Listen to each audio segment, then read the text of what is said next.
Semangat pagi, pagi, pagi, pagi. Halo, perkenalkan nama saya Nicholas Tarigan, tim saya 2010101021 dari kelas S1 TT08A. Cita-cita saya ingin menjadi seorang pembisnis ataupun pengusaha di bidang telekomunikasi. Ya, selanjutnya kita akan membahas mengenai modul konstruksi dasar pemilihan. Ya, yang kita tahu konstruksi dasar pemilihan itu menggunakan if dan else. Nah, pengertiannya itu sendiri yaitu suatu percabangan yang bisa dikatakan pemilihan dalam program.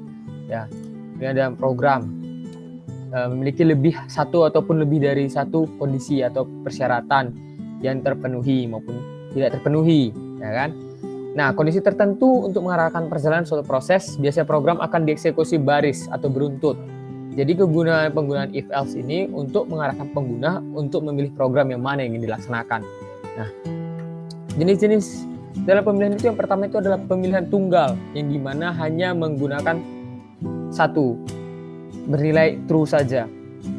Dia tidak ada else maupun yang if else atau else if. Nah, dia hanya menggunakan if. Dia hanya menggunakan if. Nah, jika dia bernilai true, maka proses tersebut akan dijalankan. Sedangkan jika dia bernilai false, proses tersebut tidak ada proses yang dijalankan. Nah, seperti dasar konstruksinya. Dan seperti ini flowchartnya. Nah, syarat kalau iya, instruksi kalau tidak langsung selesai. Nah, yang kedua itu adalah pemilihan ganda. Nah, pemilihan ganda ini dia memiliki dua kondisi. Nah, jika kondisi pertama terpenuhi, maka dia akan melanjutkan instruksinya. Jika tidak, ya maka dia akan melanjutkan instruksi keduanya. Yang kedua maksud saya. Nah, seperti ini dasar konstruksinya untuk pemilihan ganda. Ada if dan else. Nah, seperti ini flowchartnya. Nah, dalam pemilihan majemuk, ya. Yang ketiga itu pemilihan majemuk. Nah, sama halnya dengan pemilihan ganda, akan tetapi pemilihan majemuk ini memiliki lebih dari dua kondisi if else, ya. Percabangan if else majemuk sebenarnya merupakan percabangan dari struktur if dua kondisi, karena percabangan ini akan hanya menambahkan satu atau lebih kondisi ke dalamnya. Berarti 3, 4, 5. Nah, dalam bedanya pemilihan majemuk ini, jika di pemilihan ganda hanya menggunakan else saja. Nah, akan tetapi dalam pemilihan majemuk ini kita menggunakan yang namanya else if. Else if dan ketika sudah selesai untuk percabangannya, maka kita menggunakan yang namanya else saja dan kondisinya. Seperti itu. Sama misalkan kita milih pemilihan yang untuk kondisi pertama, dia akan ke kondisi pertama. Ke kondisi 2 dia akan ke kondisi 2, begitu seterusnya untuk ke kondisi selanjutnya gitu. Nah, sedangkan pada pemilihan yang terakhir itu yang ada namanya pemilihan bersarang ya, atau biasa disebut dengan nested if. Nah, nested if ini dia memiliki konstruksi dasar yang dimana di dalamnya ada if, di dalam if itu ada if lagi, seperti pada flowchart di samping ini. Nah, if di dalam if itu, jika dia bernilai true, dia ada if-nya lagi. Jika dia bernilai false, maka ada if-nya lagi. Seperti ini. Nah, maka dia baru setelah itu dia akan melanjutkan prosesnya. Di sini ada proses kondisi 1, kondisi 2. Ini untuk kondisi 1, di dalam kondisi 1 ini memiliki dua kondisi. Ini kondisi 2 dan kondisi 3. Di dalam kondisi 2 memiliki dua proses lagi, iya dan tidak lagi. Nah, itulah merupakan nested if. Demikian yang bisa saya dapat sampaikan. Terima kasih. Baik, setelah kita tadi sudah membahas mengenai modul percabangan atau decision ataupun menggunakan if else. Nah, sekarang kita akan melihat flowchart yang akan kita buat programnya. Nah, ini flowchartnya sudah selesai. Nah, yang pertama kita itu pasti kita awali dengan ellipse atau start. Dan variabel yang kita gunakan itu ada tipe data yang kita gunakan itu ada integer dan float. Nah, integer itu digunakan untuk bilangan yang bulat, sedangkan float merupakan untuk bilangan desimal. Dan variabelnya itu ada D, H, ada N, I, C, dan luas. Nah, langsung saja kita cout untuk menampilkan menghitung luas bangun datar. Di sini kita menggunakan cout dan di sini cout juga untuk menampilkan ini persegi, segitiga, persegi panjang, dan pilih bangun datar. Begitupun untuk pilih yang ingin dicari kita masih menggunakan cout. Sedangkan di sini kita menggunakan cin dengan variabel d, ya kan? Nah, kita langsung masuk ke decision-nya. Nah, jika yang kita inputkan tadi D sama dengan 1, maka dia akan ke bagian ini. Sedangkan jika kita D inputkan 2, dia akan di bagian ini, dan D jika di bagian 3, dia akan di bagian ini. Nah, misalkan kita inputkan 1 nih. Nah, dia akan melalui proses seperti ini. Kita masukkan sisi dan luasnya, dan akan diproses di sini, dan dia langsung akan menampilkan di layar luasnya adalah luas. Nah, variabel luas yang dikeluarkan.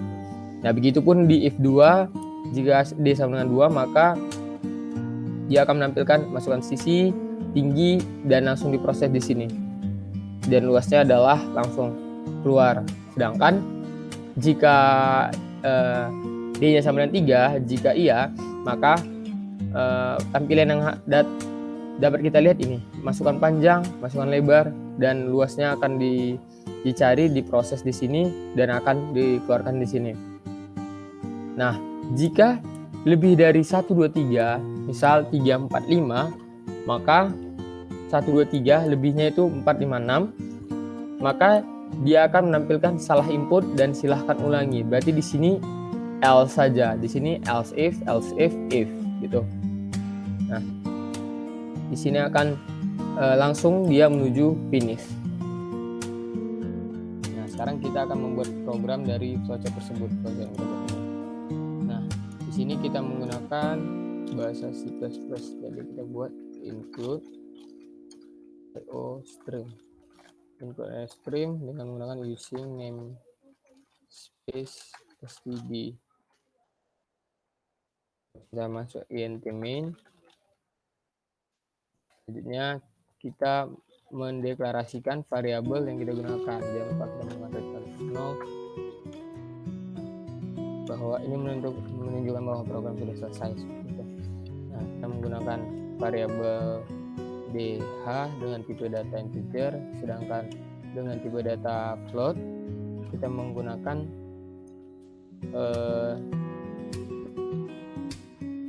variabel n i c 2. Nah, sedangkan untuk pertama kita menggunakan cout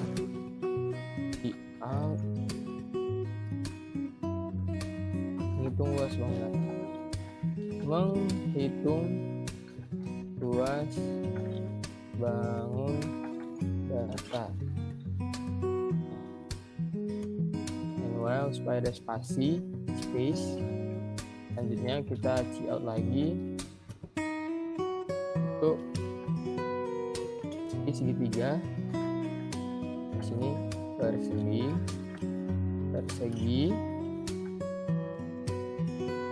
lagi.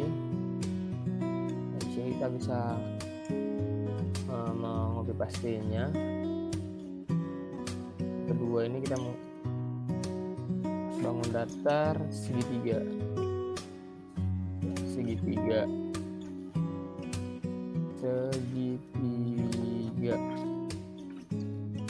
4 itu ada persegi panjang. 3 maksudnya. 3. Selanjutnya cout lagi. Kita disuruh pilih yang ingin dicari.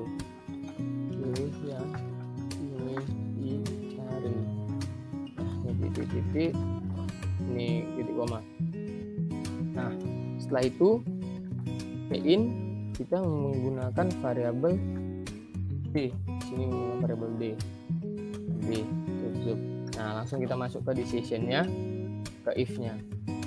Nah, if jika D sama dengan 1, maka apa yang terjadi? Maka dia akan memasuki program yang di sini ya. 1. Nah, berarti hasilnya cout lagi. Cout masukkan sisi koma, terus c-in sama dengan n. Nah, di sini kita menggunakan variabel n. Nah, langsung masuk prosesnya, luas sama dengan n dikali n. Kita tutup juga. Untuk memanggilnya kita menggunakan cout. Luasnya adalah nah, seperti ini. Nah, kita menggunakan luas untuk menampilkan luasnya di sini. Nah, n while koma. Nah, begitu juga dengan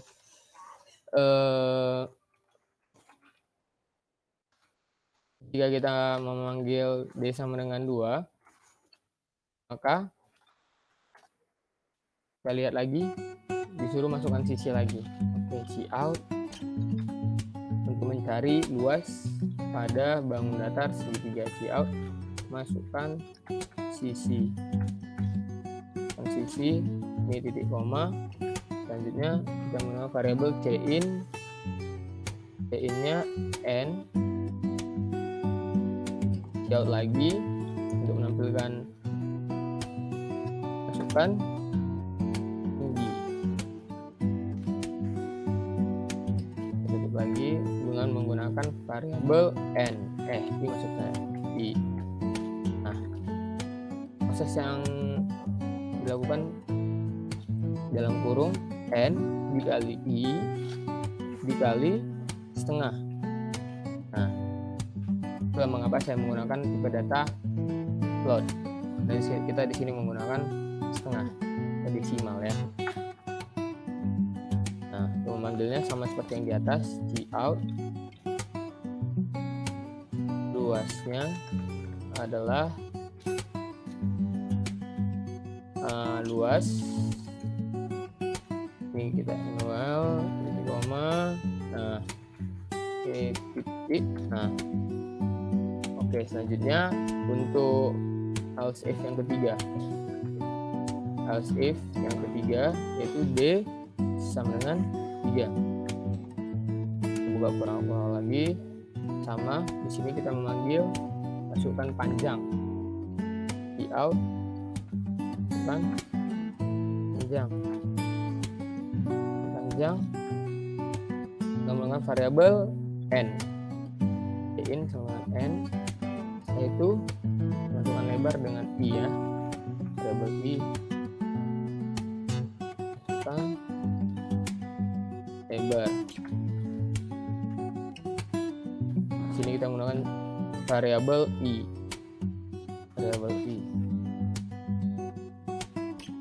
Setelah itu luas, proses yang kita gunakan yaitu n dikali i, panjang dikali lebar. Oke. Memanggilnya cout, luasnya adalah, dan supaya memanggil luasnya. Nah, seperti ini.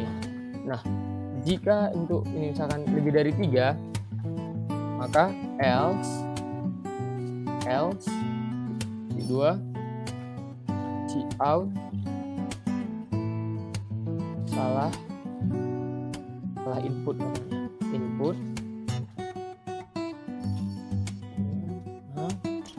cout lagi,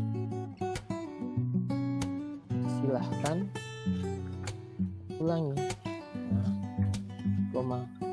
Baik. Kita tutup di sini. Kita buka. Nah, seperti ini. Nah, kita coba compile untuk program ini. Ya, tidak ada error. Nah, misalkan kita ingin menghitung luas bangun datar segitiga. Nah, masukkan sisi misalkan 10, tingginya 15 gitu. Nah, hasilnya yang kita dapat 75. Baik, demikianlah yang bisa dapat saya sampaikan. Jika ada kesalahan kata maupun perbuatan, mohon dimaafkan. Terima kasih. Quotes dari saya yaitu, believe yourself, everything is possible. Semangat pagi.